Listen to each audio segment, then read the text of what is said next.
Hello tout le monde, c'est Gaëtan de We Are Coders, j'espère que tout va bien et on se retrouve aujourd'hui pour une nouvelle vidéo où l'on va parler des intelligences artificielles dans les jeux vidéo. Alors, on va en parler brièvement pour commencer et je ferai un projet sur Scratch juste après. Donc, c'est parti. Alors, qu'est-ce qu'une intelligence artificielle dans les jeux vidéo? C'est souvent un personnage qui peut être soit notre allié, soit notre ennemi et qui a été codé pour avoir un comportement similaire à un joueur. Cette intelligence artificielle s'adapte par rapport à nos actions dans le jeu. Et souvent, vous pouvez décider du niveau de cette intelligence artificielle avant de commencer une partie. C'est très pratique quand vous n'avez pas d'amis sous la main et que vous n'avez pas la possibilité de jouer en ligne. Donc, dans cette vidéo, on va créer une intelligence artificielle assez simple en prenant comme base le jeu Pong.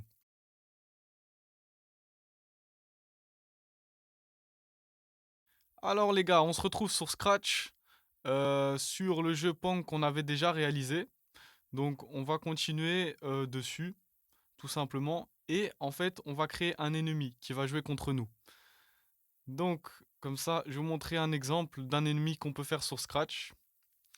Quand on n'a pas d'amis, on peut jouer contre un ennemi virtuel. Donc, ce qu'on va faire, on va aller chercher un nouveau sprite qui va être tout simplement notre deuxième paddle. Hop, on le prend. Voilà. Et au fait, il va être au-dessus et il va aussi essayer de récupérer la balle.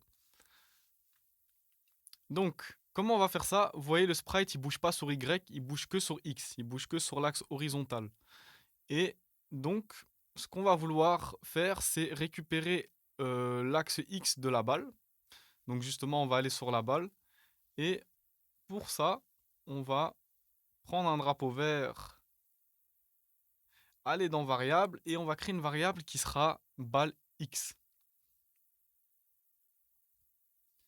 Donc, ensuite, avant de prendre la variable, on va dans contrôle, on prend à répéter indéfiniment. Et ensuite, on va prendre dans variable, mettre balle X A. Et ensuite, on va dans mouvement. Et justement, on va récupérer l'abscisse X de la balle. Et l'abscisse X de la balle, on va la stocker dans balle X. Maintenant, vous voyez que en haut à gauche, dans la variable balle X, on a à chaque fois les coordonnées de la balle sur X. Maintenant qu'on a ça, on va pouvoir bouger notre paddle en fonction. Donc, on va aller dans le paddle 2.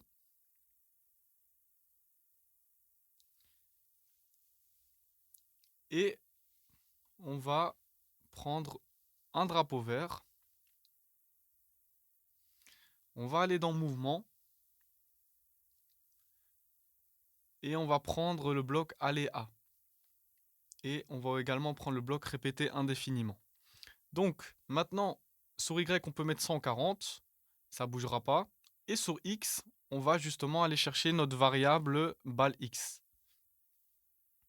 Maintenant, quand on lance le jeu, vous allez voir ce qui va se passer. Vous voyez, mon paddle se positionne exactement euh, à l'emplacement de la balle. Vous voyez? Bon, maintenant on va faire rebondir la balle quand elle touche le paddle, comme on l'avait fait précédemment pour nous, quoi. Donc quand la balle va toucher le paddle, hop, ça va rebondir vers le bas. Donc on peut tout simplement dupliquer ce qu'on a déjà fait. Et au lieu de mettre le paddle, on va prendre le paddle 2. Et au lieu de mettre 160, 60, on va mettre 120, 240 pour que ça rebondisse vers le bas. Voilà. Maintenant, voilà, on a un ennemi contre qui jouer. Par contre, notre ennemi ratera jamais sa balle parce que là, elle se positionne exactement là où il y a la balle. Vous voyez? En fait, elle se positionne sur l'axe X, exactement où la balle X est positionnée. Donc, elle ne ratera jamais la balle. Et maintenant, on va essayer justement de le rendre un peu plus humain. Faire en sorte que parfois, il puisse quand même rater la balle. Donc, comment on va faire ça? On va prendre le bloc glissé. Au lieu de prendre le bloc aller A, on va prendre le bloc glissé en 1 seconde. Et là, vous voyez que si on met déjà un petit temps de... Ouais, un petit temps de... On va dire Bref, vous avez compris. Si on met un petit temps pour que le paddle se dirige vers ces coordonnées-là, eh bien, on voit que il est déjà plus apte à rater la balle. Donc là, j'ai mis 0,3, on peut mettre 0,25.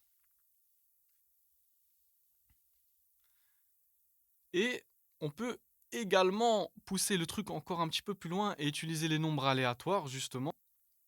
Vous allez comprendre. Donc, au lieu que la balle aille précisément là où il y a balle X, ce qu'on peut faire, on peut prendre le bloc moins dans opérateur et on va lui dire balle X moins 5 et on peut prendre le bloc plus dans opérateur également et lui dire balle X plus 5 et ensuite les placer dans les nombres aléatoires. Comme ça, en fait, il va aller chercher un nombre aléatoire compris entre balle x-5 et balle x plus 5. Et donc, eh bien, ça rajoute un petit peu plus d'humanité à notre ennemi, en fait. Car il ne sera pas précisément là où la balle est. Il sera parfois un petit peu à côté. Donc, ça peut le faire rater la balle, en fait. Bon, là, on voit que c'est quand même toujours assez compliqué de marquer des points. Mais vous pouvez jouer avec les chiffres qui sont là. Donc, en mettant par exemple 0,3, par exemple en mettant moins 10 et plus 10 au lieu de moins 5 et plus 5, voilà, l'ennemi peut devenir plus facile à battre. Ok?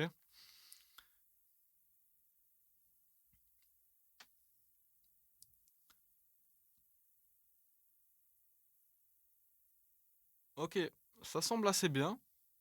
Maintenant, ouais, on va laisser ça comme ça.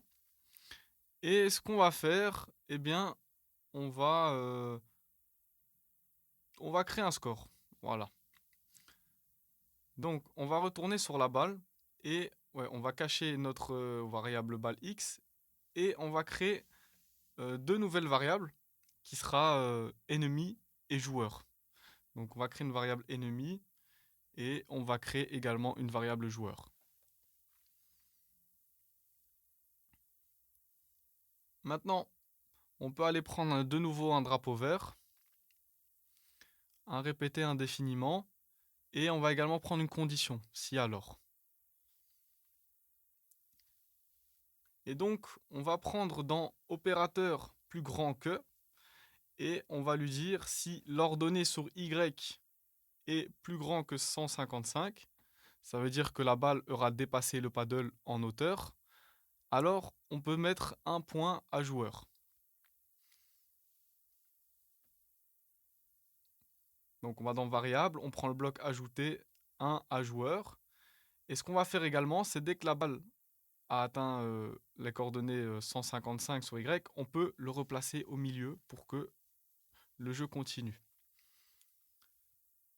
Voilà.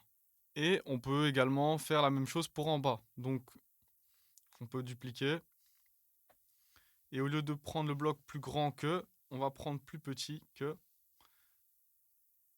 Et on va lui dire si l'ordonnée est plus petit que moins 155 cette fois-ci. Eh bien on peut ajouter un A ennemi.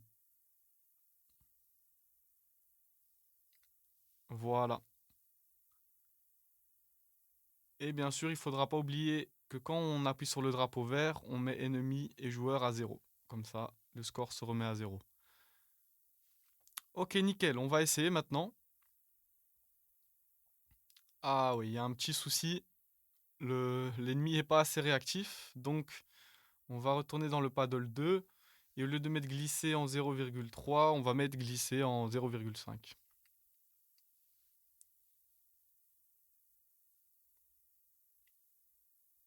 Enfin 0,25 plutôt. Ok, cool. Donc là, on a un ennemi contre qui jouer. Déjà, c'est chouette. Voilà, vous voyez que là, si je laisse passer, l'ennemi a gagné un point. Maintenant, hop, on va placer les variables comme ça on voit déjà plus clairement. Et maintenant, le but, ça va être de marquer un point contre l'ennemi pour voir s'il est quand même battable. Sinon, ça sert un petit peu à rien. Il va gagner à tous les coups. Donc, on va voir ça.